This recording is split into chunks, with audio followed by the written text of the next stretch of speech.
Above Lake Taal this week, a pillar of smoke and flame and steam. It mushroomed at one time 10,000 feet into the air, a funeral pyre for hundreds of Filipino villagers and fishing families.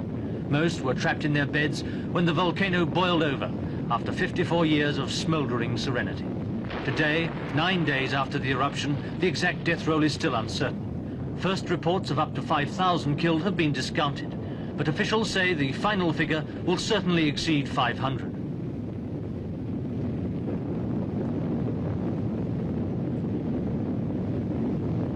Its setting had become a tourist paradise. For half a century, it had lived down its sinister history, until last week.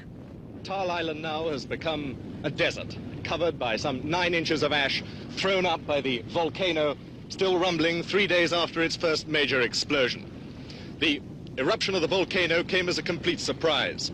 Volcano experts have been over onto this island as shortly as 2 weeks before the explosion. They predicted that it was completely safe for the 4,000 inhabitants of the island. When the volcano went off at 2 o'clock on the morning of last Monday, it came with complete surprise. There were no preliminary rumbles. No warning at all was given to the people who lived here. Within 3 hours, it's estimated that some 500 people had died. Much of the island died with them. Beneath the rain of white-hot ash, trees became petrified. Mud and ash lay 10 feet deep in places. Cattle struggle out of it only to be suffocated by sulfur fumes. Behind them, the human survivors left devastation and memories of the warning that was ignored. The experts had told them it was safe to stay, but when the August danger signals appeared, relatives on the mainland appealed to the people of Taal to leave. They said no, it was time to bring the rice in. They would wait for the first rumble. When it came, it caught them sleeping, and there is no rice to harvest on Taal today. Some villages were engulfed by the blanket of lava and ash. In others, just a house here and there was left standing. Nobody yet knows whether the families who lived here have survived, whether they'll return to build again, with the help of the £45,000 disaster fund set up by President Macapagal of the Philippines. Soon after the disaster, when it was feared that fresh eruptions were imminent, the government stopped people returning, and police put the island out of bounds.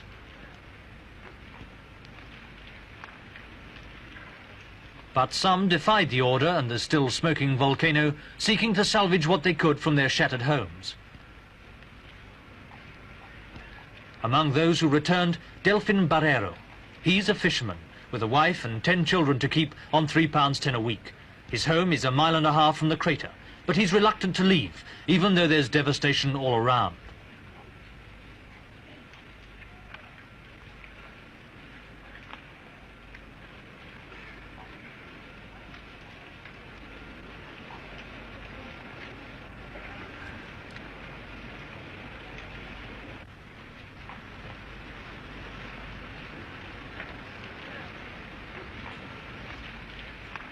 Others were happier to get away from it all, even if some boatmen did cash in on the tragedy and demand £5 a head for the brief voyage to the mainland and safety.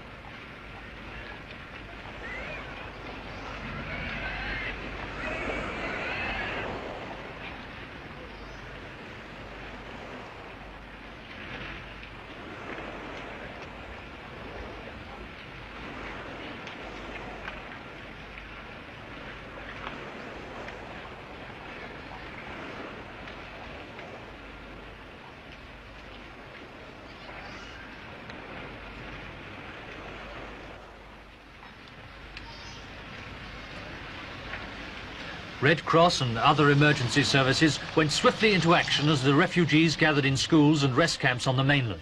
But this week came signs of unrest over the way the operation was being handled. The complaint, no real coordination of the various private and official efforts.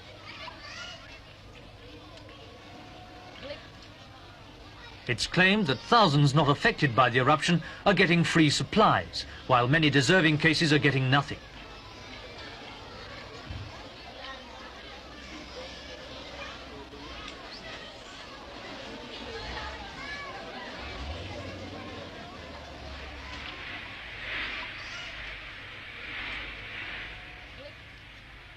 While some survivors waited patiently for their rations, others told their stories to Gerald Seymour. Now, what happened to your village when the volcano exploded? Oh, I felt afraid. and I'm shouting very far, very loud. I say to my neighbor, wake up, there's the volcano erupted. Then when morning came, I see my home, my house, my animal, and also my plant. What had happened to your horses and your animals? My animals are all died, and my plant they're destroyed. Now, what happened when you ran away from your house? Was there much mud falling, many rocks? Yes, sir. Like made of graba, then floods, then that mud, then rain. The thunder and lightning were our lungs during that time. How did you manage to leave the island? How? We ran and ran. Were many people killed in your village? Yes, sir. Like in our neighbor barrio, there are some who are near the river, so they rode in a boat, and by means of two boats they rode, and because of because they are overloaded, the boat was drawn into the river, so some of them died. Well, what did you do then? How did you escape from your village? Our village was not in the river, so we are in the valley, so we come here by means of walking. How far did you have to walk? Maybe 10 kilometers. Do you think the volcano will erupt again? We cannot tell that because only God can determine when it will erupt again. Only God can determine, says Consortia Mendoza.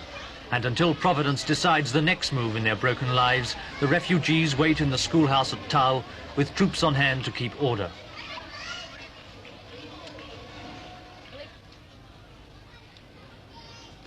The schoolhouse is not only a temporary home, but a makeshift hospital for the injured of all ages.